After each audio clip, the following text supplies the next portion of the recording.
화이트한 라디오 이동의 뉴스 정면승부 3부 시작합니다. 이번 순서는 매주 화요일 스튜디오를 법정으로 이동시켜주는 두 분과 함께합니다. 박장재소, 박지훈 변호사, 장윤미 변호사 연결합니다. 두 분 나와 계십니까? 네, 안녕하세요.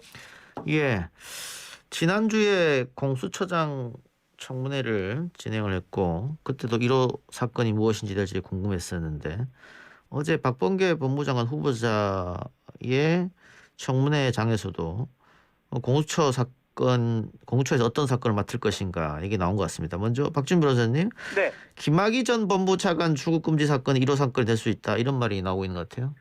그렇죠. 수사 대상이 검사, 판사, 경무관 이상, 경찰관, 기소까지 가능합니다. 뭐 그런 상황이기 때문에 특히 이규원 검사 등 지금 김학의 전 차관의 출국 금지 관련해서 정보 유출, 또 그 과정에서 뭐 허위 공모 작성 등 이거 관련해서 검찰 수사를 하고 있기 때문에 필요하다면 수사 대상이 되니까 이첩이 가능하다. 뭐 그런 얘기가 지금 나오고 있는 것 같습니다. 예. 근데 뭐 야당에서는 뭐 이렇게 공수처로 다 넘길 것을 좀 우려를 했다. 결국은 중립성에 대한 문제 제기 같습니다. 그렇죠. 이게 만약 이렇게 넘어가면 제대로 된 조사가 가능하겠느냐, 뭐 이런 얘기를 좀 하고 결국은 공수처가 이런 데 쓰려고 하는 거냐면 야당은 이제 계속 그런 식으로 이제 반발을 하고 있는 그런 예. 상황입니다. 그럼 이거 좀 이 사건에서 좀 알아보죠. 장윤미 변호사님. 네. 출국 금지가 절차상 위법이 있었느냐 이 문제에 대해서는 계속 이야기가 나왔던 거고요. 네. 수사 자료 유출의 정황도 의심되는 상황이라고요? 그렇습니다. 이제 수사 자료 유출 두 갈래로 좀 볼 수 있을 것 같은데요. 2019년 3월 그 당시 출국 금지 당시에도 어떤 수사 자료가 유출됐던 거 아니냐 이런 의혹이 있습니다. 왜냐하면 그 당시에 김학의 씨가 내가 출국 금지가 돼 있지 않다고 했는데 그래서 내가 나가려고 한 것이다라고 했다면 이 출국 금지가 내려졌는지 여부에 대해서 김학의 씨가 당시에 인지를 했었다는 걸로 보이기 때문에 검찰 내부에서 누군가 알려주지 않았으면 어떻게 알고 있을 수 있느냐 이 그렇죠. 말씀이죠. 예. 예, 그런 부분이 하나가 있고요. 또 이 출국 금지를 시도했던 날이 검찰 과거사위가 검찰에 정식 수사 공고를 하기 사흘 전이었습니다. 3일 전이었는데요. 굉장히 임박한 시점에 출국을 시도했기 때문에 이것도 정식 수사 공고가 내려질 시점을 미리 언지를 받은 거 아니냐. 이런 의혹이 한 갈래가 나오고 있고 예. 또 하나는 지금 이 공익제보자라는 사람이 이 출국 금지와 관련해서 제기되고 있는 여러 의혹들 이 부분을 국민의힘에 이제 제보 형식으로 알렸기 때문에 예. 그 부분에 대해서도 사실상 이 제보 형식으로 넘어간 자료들이 당시에 검찰 내부자가 아니면 알 수 없는 뭐 포렌식 자료랄지 진술 내용들 상당히 좀 세밀한 수사 자료들로 보이기 때문에 이 부분에 대해서는 법무부가 고발 조치도 검토를 하겠다고 했습니다. 예. 그래서 사실 이제 김태우 전 수사관 같은 경우도 공익제보자라고 본인이 주장을 했었지만 예. 법원에 의해서 다른 수사 절차, 그러니까 감사원에 제보를 하거나 아니면 정식 수사 의뢰를 할 수 있는 사안을 언론에 제보 형식으로 했기 때문에 이건 좀 의도가 있다라고 해서 결국에는 유죄 판결을 받고 지금 재판을 계류 중이기 때문에 이런 선례를 비춰봤을 때 공익제보자로 보호를 받을 수 있을 것인지 향후 또 고발 조치가 된다면 어떻게 또 전개가 될 것인지 상당히 좀 주목되는 상황입니다. 예. 뭐 김태우 씨 같은 경우도 어쨌든 공익제보자로 했는데 나중에는 또 국민의힘 쪽에서 공천까지 받았으니까 네. 정치적으로 어떤 생각이 있어서 그렇게 한 게 아니냐 이런 의심을 받았는데 이번 건도 역시 그럴 수도 있다. 그러면서 그 공익제보자 한 사람이 검사다 이런 얘기도 나오고 있는 것 같은데 그건 아직 확인되진 않았죠? 이게 그 부분은 뭐 전혀 지금 확인이 안 되고 있고요. 다만 이제 예. 자료라든지 뭐 자료의 양이라든지 그 정확도라든지 이걸 따져봤을 때는 이 내부 사람일 가능성은 높다고 보고 있습니다. 검사든 뭐 검찰 관계자든. 예. 그래서 일반인이 뭐 그것을 뭐 캐치해가지고 외부로 이렇게 하기는 좀 어렵기 때문에 내부인이라는 것은 뭐 맞는 것 같습니다. 예. 글쎄 이게 지금 뭐 절차상 문제는 있었던 것 같은데 그러면 그런 것 때문에 이 범죄자를 그냥 해외 도피하는데 두고만 봤었어야 되느냐? 만일 그랬다면 법무부가 더 심한 비난과 비판을 받았을 것이다. 뭐 이런 이야기도 있고요. 예, 그런 부분이 분명히 있습니다. 왜냐하면 절차적 하자가 있었다는 부분에 대해서는 다툼이 없다고도 볼 수가 있는데 문제는 그렇다면 이 실체법적으로 당시 피조사자 신분이었고 해외 도주를 시도하는 데 좀 비교적 영향 관화한 이런 상황에서 어떤 절차적 하자를 문제로 그럼 출금 조치를 풀어가지고 해외로 도주하도록 방치하는 것이 그럼 수사기관의 임무일 것인지 예. 이 실체와 절차적인 어떤 그 경중을 분명히 비교 형량해봐야 되는 부분이 있기 때문에 아마 이 부분도 이게 검찰 내부에 계셨던 분들이나 이제 법조인 분들 중에서는 이제 하자와 관련해서라도 그렇다면 이 실체를 접근하고 실체를 파악하는 데 있어서 더 무게를 두는 의견들도 상당히 좀 많습니다. 예. 또 사실은 그 부분에 대해서는 만약에 이제 절차를 다 지켰다고 가정했을 때 뭐 번호 따고 보고하고 그렇게 하면 실제로 가라는 뜻이거든요. 예. 만약에 놓쳤다고 가정했을 때 국민적 비난이라든지 뭐 일각에서는 그게 저희 직무유기 아니냐 예. 뭐 이런 또 얘기도 나오고 음. 있습니다. 뭐 그게 직무유기죄가 될지 안 될지는 뭐 변론으로 하더라도 그런 부분은 충분히 국민들이 궁금하는 부분이기 때문에 설사 이거를 조사를 한다 하더라도 뭐 여러 가지 위법성 조각 등 업무 행위 등등으로 긴급 피난 등등으로 저는 처벌의 가능성은 좀 적지 않을까 생각이 예. 듭니다. 그러니까 두 분 변호사 말씀에 공감하는 분들이 많기 때문에 지금 또 검찰이 이 다른 사건도 아니고 김학의 사건 가지고 이렇게 법무부를 압수수색까지 하는 것은 이게 좀 너무 심한 게 아니라 이런 얘기가 있는 것 같아요. 왜냐하면 그 경찰이 당시 김학의 사건과 관련해서 압수수색을 여러 차례 넣었는데 검찰이 다 자기들 식구라고 기각해 버렸거든요. 게다가 그렇죠. 누가 봐도 김학의라는 얼굴이 명백한데도 얼굴이 확인이 안 되니까는 기소도 하지 않았단 말입니다. 근데 네. 지금 여기 와서도 이게 출금을 한 것은 불법이다 이렇게 했기 때문에 이 논쟁이 앞으로 계속될 것 같아요. 딴 사람은 몰라도 김학의 전 차관에 대해서 상당히 이게 좀 검찰이 이 표현이 좀 적절할지는 모르겠어요. 우호적이에요. 필요할 때는 압수수색을 안 하고요. 지금은 굳이 이거를 누가 하기를 원하는지 모르지만 여기서는 강하게 또 압수수색을 또 합니다. 뭐 그런 모습을 봤을 때 과연 국민들이 김학의에 대해서 이렇게 호의적이다 아니면 우호적이다 이런 표현을 할 수밖에 없는 거고요. 과연 법무부 상급 기관에 대해서 압수수색을 할 만하게 긴급하고 중요한 상황인가는 많은 분들이 좀 의문을 던지고 있는 예. 상황입니다. 알겠습니다. 자, 공수 얘기가 나왔으니까 1호 수사대상이 될 수 있는 것은 또 검찰총장이 될 수 있다 이런 말도 아직은 나오고 있는데 일단 가족들은 수사대상은 아니죠, 공수처에. 박지훈 변호사님 말씀해 주세요. 네, 일단 가족들이나 이런 것들은 업무상 뭐 그런 부분이 연관이 되면 가능성은 있는데 일단 제기된 거는 수사 대상이 되기는 좀 어려워 보입니다. 그리고 예. 한 가지 우리가 간과하고 있는 게 좀 있어요. 1호 대상이 뭐 너무 중요한 것처럼 이렇게 얘기를 하는데 이 공수처 부서가 4개 부인데요. 한 개는 이제 공소를 담당하는 부서고 수사부는 3개 부서가 됩니다. 그렇다면 이걸 준비하는 과정에서 1호 사건이 3개가 될 거예요, 아마. 예.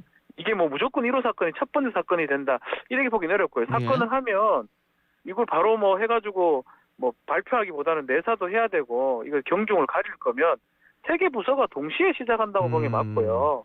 3개 부서가 한 사건에 매달린다? 그럴 가능성 좀 낮다고 봐야 될 것 같아요. 예. 그렇다면 1호 사건은 사실은 저는 큰 의미는 없다. 예. 3개 부서 다 그냥 1호 사건을 할 뭐 것이다. 상징성이겠죠. 예, 그 정도 상징성이지 이거를 무슨 막 염두에 두고 1호 사건을 뭐 한다. 이럴 가능성은 좀 없다고 봅니다. 알겠습니다. 공수처 조직 구성은 그 공수처장이 청문회장에서 2달 정도 걸린다 그랬던 것 같은데 어떻게 되고 있습니까, 장윤 변호사님? 그렇습니다. 사실 이제 빨리 진척이 됐을 때 2달이라는 그 시기가 전망되는 것이어가지고요. 아마 더 걸리지 않겠냐라고 하는데 이런 논의가 나오는 그 이유는 사실 주요 사건들, 지금 뭐 김학의 전 차관의 출금 문제 등등도 공수처로 이첩을 하겠다고 했는데 과연 이첩을 하면 지금 인적 구성도 제대로 안 된 상황에서 시간 끌기만 하려는 거 아니냐 뭐 이런 의혹이 제기가 되는 부분이 있는 겁니다. 그래서 지금 어떤 식으로 절차가 진행되고 있는지를 살펴보자면요. 일단 공수처장은 임명이 됐고 또 2인자 자리, 실질적으로 수사를 관할하는 이제 지휘 라인의 공수차장이 아마 이번 주 중에 빠르면 제청이 될 걸로 보이는데요. 예. 이와 관련해서 김진욱 공수처장이 내가 복수의 인물을 제청 아니면 이제 서너 명을 제청할 수도 있다라고 해서 아마 검찰, 비검찰 출신을 골고루 첨거를 할 걸로 보입니다. 그래서 처장이 임명된 이후에 이제 차장까지 인선이 마무리가 되면 지금 현재 공수처 홈페이지를 들어가면 이제 그 검사를 모집하고 있다는 공고가 나서 지금 절차가 진행 중입니다. 그래서 공수처 검사 25명이 전부 채워지고 수사관들까지 메워지면 이제 공수처가 정식 출범을 하게 되는 건데 아마 그 기간은 이제 인사위가 꾸려지고 여기에 여야 각 추천위원들 2명이 들어가기 때문에 사실 여야 입장에 따라서 상당히 좀 난항을 겪을 가능성도 예측이 됩니다. 예, 시간이 좀 걸릴 수도 있겠다. 근데 국민의힘이 지난해 공수처법에 대해서 헌법소원 심판을 청구했는데 조만간 결과가 나온다면서요. 그렇습니다. 이게 28일 날 결과가 나올 예정인데요. 일단 위헌이라고 주장하는 국민의힘의 주장은 헌법의 영장 청구권을 가진 주체는 검사로 규정되어 있습니다. 그렇다면 그때 말한 검사는 지금 존재하는 검찰 조직의 검사를 염두에 두고 만들어진 규정이기 때문에 공수처 검사가 과연 영장 청구권을 갖고 있는 것이 헌법에 위반되는 건 아니겠느냐, 이런 문제제기가 또 한 축이 있고요. 또 공수처는 준사법기관의 성격이 있습니다. 이제 입법, 사법, 이제 행정의 삼권 분립 원칙에 근거했을 때 독립성이 철저히 보장이 돼야 되는데 공수처장 임명 권한을 갖고 있는 것이 국회거든요. 그렇다면 이게 입법, 사법, 행정 분립 원칙에 있어서 상당히 좀 헌법 원칙에 훼손된 거 아니냐, 이런 이유에서 위헌을 주장하고 있는 부분입니다. 두 분께서는 결과 어떻게 예상하십니까? 뭐 이게 사실은 다른 나라에 뭐 야당에서는 뭐 이 공수처 관련 같은 기구는 없다, 뭐 중국이나 뭐 북한 예를 막 들기도 하는데 다른 나라에 상당히 이런 기구들은 많이 존재하고 있습니다. 예. 그런 상황이고 뭐 헌법에 뭐 정면으로 반하거나 헌법에 반할 여지는 좀 적어 보이고요. 또 더더군다나 헌법재판소는 뭐 법적 기관이긴 하지만 정치적 사법을 한다고 봤을 때 이 공수처를 위헌을 해버리면 공수처에 만들어 놓은 뭐 1년에 2년의 과정이 허사로 돌아가 버리거든요. 예. 그래서 여러 가지 고려했을 때 위헌이 되거나 공수처가 없어질 가능성은 저는 낮다고 이렇게 생각이 예. 듭니다. 뭐 네. 헌법재판소가 뭐 사법 기관이자 또 정치적 기구이기도 하니까요. 그렇죠.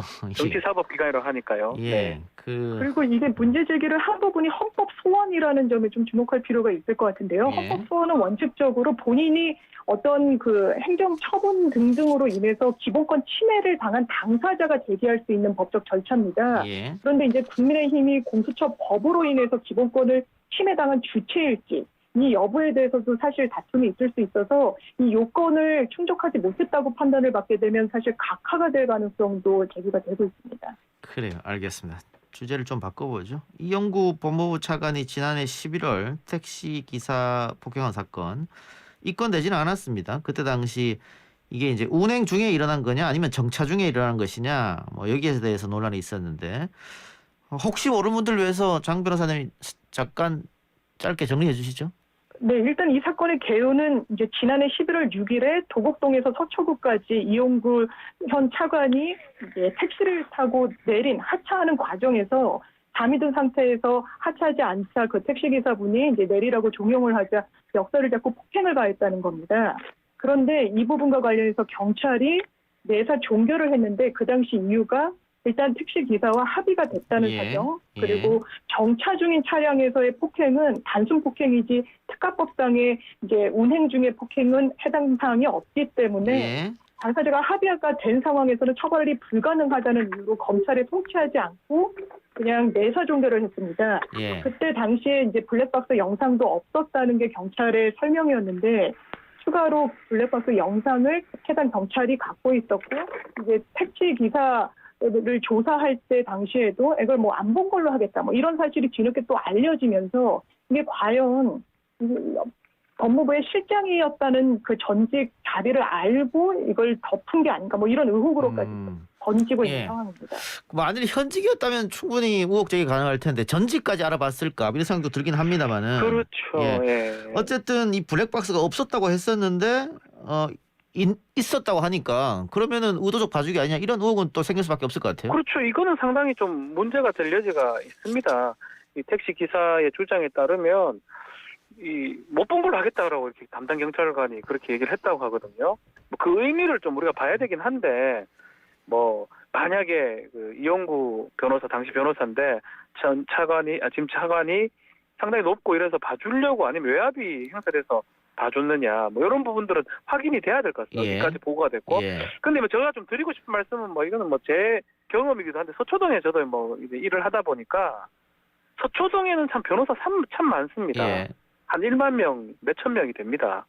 되는 상황. 서초경찰서는 많은 변호사나 뭐 법조인들 사건들 아마 담당하고 보는 걸로 아는데 당시 이용구 변호사를 그렇게 정확하게 알고 했을까는 좀 면밀히 좀 봐야 될 것 같아요. 뭐 이렇게 예. 주장하듯이 외압이 행사돼가지고 그래 될 가능성도 뭐 배제할 수는 없겠지만 예. 그것보다는 좀 경찰관이 조사를 좀 대충 하고 뭐 간행적으로 하려고 했던 부분이 아니었나. 좀 그것도 확인 좀 돼야 될 것 같습니다. 그러니까 이게 운행 중에 보통 이렇게 운행 중이었다면 이제 특가법으로 처벌이 되는 것이고 특수폭행으로 그렇죠. 이게 정차하고 나서 이런 일이 있었는데 합의를 했기 때문에 그 경찰들이 그런 상황에서는 또 합의했고 했으니까는 이거를 뭐 특가법으로 처벌하기 좀 어렵지 않느냐 뭐 이런 게 있어가지고 지금 논쟁이 되는 것 같습니다. 맞습니다. 사실 이제 합의가 됐다는 사정을 가장 좀 강력하게 당시에는 참고를 했을 걸로 보여서 아마 이제 안 본 걸로 하겠다라는 그 발언도 합의가 된 이후에 이제 조사를 하는 과정 중에 나온 걸로 지금 보도가 되고 있는데 예. 근데 따져봐야 될 부분은 이 운행 중에 이 폭행과 관련해서 운행 중이라는 부분은 상당히 좀 넓게 인정되는 부분은 있습니다. 예. 그렇기 때문에 이게 법리적으로 상당히 다툴 수 있는 여지가 있기 때문에 외사종결 처분하지 않고 검찰로 송치했으면 사실 이렇게까지 논란이 확대되지는 않았을 텐데 급히 이제 경찰 단계에서 수사가 종결이 되다 보니까 이게 봐주기 아니냐. 그리고 그 당시에 명함을 받았다고 하는데 이 용구라는 그 이름이 뭐 비교적 흔한 이름이라고 보기도 예. 어렵고 또 법무실장이었다는 점이 좀 비교적 알려져 있었기도 하기 때문에 사실상 알아서 이 부분과 관련해서는 좀 덮은 것이 아니냐는 의혹이 한축에서 제기되고 있습니다. 예. 알겠습니다. 이거 좀 뭐 재수사를 경찰에서 한다니까 결과가 어떨지 좀 지켜보고요. 법원이 리얼돌 수입에 문제가 없단 판결을 내놨습니다.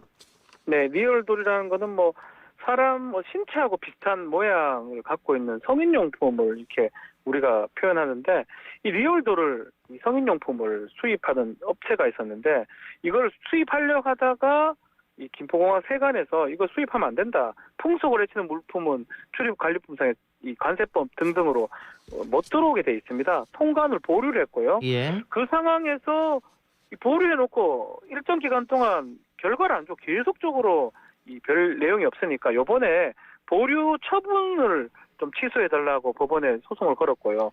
법원에서는 이 정도 가지고 이 사람의 존엄성이나 가치를 침해할 정도의 어떤 상황은 아니다라고 해서 풍속을 해치는 물품은 아니다라고 해서 보류 처분 취소를 해라라고 판결을 내린 뭐 그런 상황입니다. 예. 그 이것도 우리 사회에 좀 논쟁이 되는 것 같습니다. 네. 이게 네. 뭐 21세기에 이것도 못하게 하는 국가가 있느냐 뭐 이런 얘기도 있을 것 같고 그렇지 않다. 이게 여성에 대한 존엄을 훼손할 수 있다. 이게 부딪히고 있는 거죠, 장군 회사님. 그렇습니다. 이제 여성계 일부에서는 이게 이 리얼돌을 갖고 이제 강간 인형이다 이렇게까지 이제 언급을 하고 있고요. 이 여성의 성적 대상화에 극대화된 어떤 실물이다 이런 점에서 이 법원이 너무 성적 이제 감수성이 떨어지는 거 아니냐라는 불만의 목소리가 한 축에서는 분명히 나오고 있습니다. 그런데 다만 이 법원도 이게 풍속을 해치는 물건이 아니라는 점은 인정을 했지만 굉장히 좀 문란해 보이는 것은 사실이다. 하지만 이 리얼돌의 기능 이게 뭐 어디에 공개하고 이런 것이 아니라 어떤 본인 개인의 성적인 만족을 이제 하기 위한 성적 도구에 불과하기 때문에 이런 영역까지 법원이 이제 규단하고 이걸 하지 말라라고 할 수 있는 권한까지는 없다고 보여지는 부분이 있어서 법원도 이번에 이제 보류 조치를 철회하라고 결정을 내린 걸로 보입니다. 자, 그 수입이 통관이 된다면 판매도 허용이 된다는 뜻으로 보면 됩니까? 뭐 일단은 또 판매 관련된 부분은 한 번 더 과정을 거칠 가능성도 있습니다. 뭐 어떤 세관에서 통제하는 거하고 또 다른 어떤 정부기관이 통제하는 거 다르기 때문에 통제 가능성인데 일단은 보류는 하지 말고 통과를 시켜라라는 뜻으로 보이고요. 예. 뭐 그러다 보니까 만약에 또 뭐 단체라든지 문제를 삼으면 한 번 더 논란의 여지는 또 있지 않을까. 근데 지켜봐야 될 것 같습니다. 이건 계속 논쟁이 될 수밖에 없는 게 그렇죠. 이것도 반대쪽에서는 뭐 자유의지 아니냐, 뭐 미성년이 아니고 성인들의 이건 과도한 자유 제한이다. 뭐 이럴 얘기가 또 나올 수 있겠고 뭐 모르겠습니다. 헌법소원으로 갈 수도 있을지도 모르겠고. 가장 큰 문제는 이제 예를 들어서 어떤 그 리얼돌인데 어떤 특정인의 얼굴이나 이게 모양을 이렇게 한테 만일 그렇게 한다면 예. 그게 가장 이제 사실 문제가 되고요. 그런 부분을 이제 이미 좀 문제 제기를 많이 하고 있는 상황이거든요. 근데 뭐 그런 부분은 아직 아닌 상황이고, 뭐 만약에 누구가 확실히 구별할 수 있는, 특정할 수 있는 뭐 그런 어떤 제품이 이제 나온다 그러면 또 다른 또 문제 제기가 돼서 논란이 될 걸로 보입니다. 예. 장윤 변호사는 네. 앞으로 판매 있을 때 문제가 없을 거라고 보입니까? 사실 이 리얼돌이라는 것 자체가 그러니까 여러 성적 그 도구들이 판매가 허용돼서 유통이 되고 있는 상황에서 리얼돌만 안 이제 된다. 도출적으로 안 된다라고 하는 논리는 다소 이제 빈약해 보이고, 다만 박 변호사님 말씀하신 것처럼 이게 진짜 문제가 되는 건 뭐 미성년자의 외형을 띤 어떤 그 리얼돌을 만든다든지, 아니면 특정인의 사진이나 어떤 신체적인 특성을 이제 알려주면서 제작자에게 그대로 만들어달라고 한다든지, 지금 뭐 이런 식으로 제작도 가능하다고 나오고 있거든요. 예. 이런 식으로까지 유통이 된다면 당연히 법적인 제재가 취해져야 되고 판매가 허용돼서는 안 될 거라고 보는데, 다만 일반적인 형태로 이런 이제 물건이 유통되는 것 자체는 지금 뭐 해당 법률로는 유통 자체를 막기는 어려워 보이고, 이게 어떤 개인의 권리나 이런 부분을 침해하거나 하는 부분에 있어서는 이게 아주 최소한도로 필요한 범위 내에서만 가해지는 게 예. 형사법적인 원칙이라고 할 것입니다. 근데 법원의 모든 것을 규제 일변도로 그 권한을 주는 것 자체가 온당한 것인지, 이런 부분에 대해서는 사실 의문이 있습니다. 예. 그 최근 관통죄가 폐지된 이유도 개인의 프라이버시를 국가가 과도하게 침해한다, 그런 이유가 컸지 않습니까? 그렇죠. 그러니까 지금 이 문제도 두 분 말씀처럼 프라이버시 부분이기 때문에 과다한 개인의 자유를 침해한다, 문제가 됐을 수 있을 것 같은데, 또 아까 얘기한 대로 그런 식으로 유통한다는 게 이제 뭐 특정인의 얼굴을 갖다다가 그렇게 하면 문제가 될 텐데, 지금 법상으로는 그런 법이 없으니까는 그럼 이건 약간의 뭐 입법 보완이 필요할 것 같네요. 처벌을 만약에 당연히 필요할 하려고 겁니다. 하면. 그러해 보입니다. 왜냐하면 지금 뭐 특정인의 얼굴을 뭐 다른 리얼돌을 판매하지 말라는 그런 입법적인 내용을 가진 규제책은 없기 때문에 예. 실제로 이런 식의 요청이 있어서 유통이 된다면 막을 수 있는 길이 지금으로서는 없다고 봐도 무방합니다. 그렇기 때문에 이런 입법적인 공백에 대해서는 이런 특정인을 사실상 이제 평판을 훼손할 수 있는 형식으로 유통되는 것에 대해서는 법적인 제재가 분명히 가해져야 될 거라고 생각됩니다. 예. 그러니까 특정인에 대해서 얼굴에 본을 따서 유통을 시켰을 때 처벌할 방법이 없기 때문에 아예 지금 판매 자체를 하지 말아라, 이런 의견이 있는 것 같은데, 그럼 이거는 네. 입법으로 좀 보완할 필요는 있을 것 같긴 합니다만은, 결국은 그렇죠. 뭐 늘 법을 만드는 것은 현실보다 좀 느리게 가지 않습니까? 그렇죠. 예. 그래서 입법할 때 시간은 좀 많이 걸릴 것 같고, 그 사이에 우리 사이에 논쟁은 좀 더 있을 것 같긴 합니다. 네, 논쟁은 아마 있을 것 같고요. 그렇지만 또 행복 추구 이 부분하고도 연관이 되기 때문에 아마 많은 논쟁이 있고 그 과정 이후에 입법이 될 것 예. 같다는 생각이 많이 듭니다. 그러니까 뭐 토론과 논쟁이 나쁜 건 아닙니다만은, 예. 오래되면은 또 사회적 비용이라는 게 있지 않습니까? 맞습니다. 예. 예, 그런 사회적 비용을 지출을 할 걸 생각하면, 근데 이게 참 이게 국회의원들이 입법할 때 뭐 공청회도 하고 여러 가지 합니다만, 이 문제 가지고 또 공청회에서 찬반하기가, 나와서 이야기하기가 또 쑥스러운 분도 계실 테고. 난감하죠. 네, 누군가가 총대 내고 이걸 이슈화하기는 상당히 좀 어려운 주제가 아닐까, 정치적인 부담도 좀 따르는, 그래서 공론화하기 조금 어렵고 더디게 진행되지 않을까, 이런 생각도 듭니다. 예, 알겠습니다. 두 분 말씀 오늘 여기까지만 듣죠. 지금까지 박지훈 변호사, 장윤미 변호사였습니다. 두 분 고맙습니다. 네, 감사합니다.